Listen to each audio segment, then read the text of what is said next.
Allez, venez, venez, venez, venez, venez, venez. Venez, venez, venez, les belles. Allez, venez, venez, venez, venez, venez.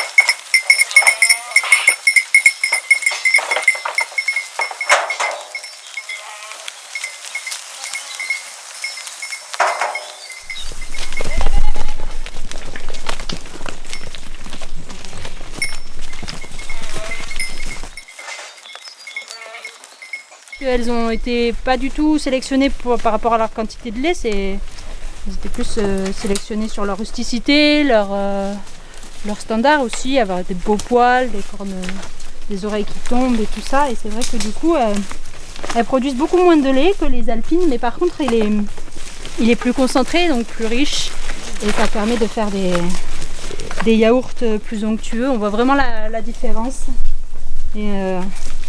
Et avec 1 litre de lait, on fait plus de fromage avec 1 litre de lait de Pyrénéenne que 1 litre de lait d'alpine. Après, c'était intéressant d'avoir les deux races pour déjà avoir un peu plus de lait, et puis pour l'installation et l'accroissement du troupeau. En fait, les Pyrénéennes sont des animaux qui mettent du temps à grandir, et donc au lieu de mettre les jeunes avec le bouc la première année, il faut attendre 1 an de plus qu'elles aient eu le temps de grandir et tout ça. Donc pour agrandir un troupeau, c'est plus long. Allez les jeunes, on y va. Eh oui, on reste pas là. J'ai choisi de faire qu'une seule traite par jour parce que je suis toute seule. Ça fait trop de boulot sinon d'avoir 2 traites par jour, et ça leur va très bien. Il n'y aurait qu'un moment dans l'année où ça pourrait les gêner, c'est au pic de lactation qui a lieu dans les 2 mois qui suivent la naissance des chevreaux. Et en fait, comme je laisse les chevreaux sous la mère, c'est les chevreaux qui s'occupent de traire tout le lait. Et donc au niveau de la mamelle, j'ai aucun problème, j'ai jamais de mamite ou quoi, elle se gère. Donc. Puis après, une fois que les chevreaux sont partis, alors là, il faut la traire tous les jours. Et généralement, moi je traite jusqu'à début décembre, fin décembre. Ça dépend un peu à quel niveau elles sont, si le bouc a bien fait son travail ou pas, et s'il y a eu pas mal de châtaignes. Parce que quand il y a les châtaignes, ça remonte un peu le lait, et du coup, il y a un peu plus de lait sur la fin. Là, j'en ai 29, et j'ai gardé 10 chevrettes pour l'année prochaine, pour agrandir un peu le troupeau. Et 2 boucs pour s'occuper de ces dames.